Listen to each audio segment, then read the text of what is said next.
السلام علیکم ورحمۃ اللہ وبرکاتہ۔ آپ سبھی کا پھر سے استقبال کیا جاتا ہے آن لائن ایجوکیشن چینل پر۔ آج ہم اردو بال بھارتی جماعت تیسری کا سبق نمبر 2 اس کا مطالعہ کریں گے۔ اسی طرح کے اور مزید ایجوکیشنل ویڈیو دیکھنے کے لیے ہمارے آن لائن ایجوکیشن چینل کو سبسکرائب کریں، لائک کریں اور بیل آئیکن کو دبائیں تاکہ آپ کو آنے والے ویڈیو کی نوٹیفیکیشن ملتی رہے، اور اس ویڈیو کو زیادہ سے زیادہ فارورڈ کریں تاکہ تمام طلباء اس سے فائدہ اٹھائیں۔ تو چلیے سبق نمبر 2 حضرت حلیمہ رضی اللہ تعالیٰ عنہ اس سبق کا مطالعہ کریں گے۔ اس سبق کو ڈاکٹر سید یحییٰ تشید نے لکھا ہوا ہے۔ عرب کے لوگ اپنے چھوٹے بچوں کو پرورش کے لیے دیہاتوں میں رہنے والے بدوؤں کے گھر بھیج دیا کرتے تھے۔ بدو یعنی دیہات میں رہنے والے عرب۔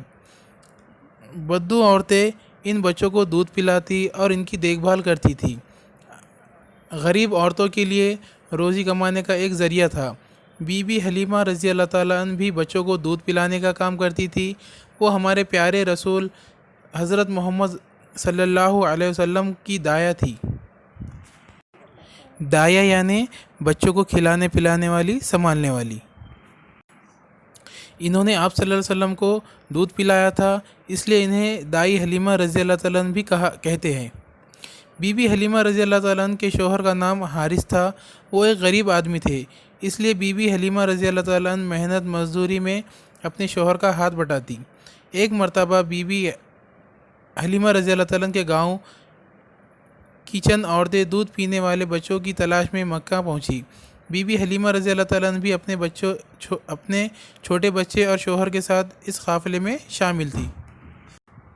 قافلہ یعنی ایک ساتھ سفر کرنے والے بہت سے لوگ۔ سواری کے لیے ان کے پاس ایک کمزور اونٹنی تھی جو قافلے میں سب سے پیچھے رہ جاتی۔ بڑی مشکل سے وہ مکہ پہنچے۔ ہمارے رسول صلی اللہ علیہ وسلم کی والدہ حضرت آمنہ رضی اللہ تعالیٰ عنہ حضور صلی اللہ علیہ وسلم کو کسی دایا کے سپرد کرنا چاہتی تھی۔ دایا یعنی بچوں کو کھلانے پلانے والی، سنبھالنے والی۔ مگر جب پتہ چلتا کہ آپ صلی اللہ علیہ وسلم یتیم ہیں تو عورتیں آپ صلی اللہ علیہ وسلم کو لینے سے انکار کر دیتی۔ بی بی حلیمہ رضی اللہ تعالیٰ عنہ کمزور اور غریب تھی، اس وجہ سے مکے کی کسی خاتون نے اپنے بچے کو دودھ پلانے کے لیے ان کے حوالے نہیں کیا۔ بی بی حلیمہ رضی اللہ تعالیٰ عنہ بھی خالی ہاتھ لوٹنا نہیں چاہتی تھی۔ انہوں نے اپنے شوہر سے کہا کہ ہم اس یتیم بچے کو ہی لے جائیں گے۔ وہ اس بچے کو لے کر جیسے ہی اپنی اونٹنی پر سوار ہوئے تو اس کمزور اونٹنی میں جیسے جان پڑ گئی۔ وہ تیزی سے دوڑنے لگی۔ اس نے دودھ دینا بند کر دیا تھا مگر اب وہ دودھ دینے لگی۔ یہ دیکھ کر قافلے کی عورتوں کو بڑا تعجب ہوا۔ بی بی حلیمہ رضی اللہ تعالیٰ عنہ حضرت محمد صلی اللہ علیہ وسلم کا بہت خیال رکھتی تھی۔ ان کی بڑی بیٹی شیمہ ان کی غیر حاضری میں آپ صلی اللہ علیہ وسلم کو سنبھالا کرتی تھی۔ 4-5 برس کی عمر میں بی بی حلیمہ رضی اللہ تعالیٰ عنہ نے حضرت محمد صلی اللہ علیہ وسلم کو ان کی والدہ کے پاس لوٹا دیا۔ اب آپ صلی اللہ علیہ وسلم اپنی والدہ کے ساتھ رہنے لگے۔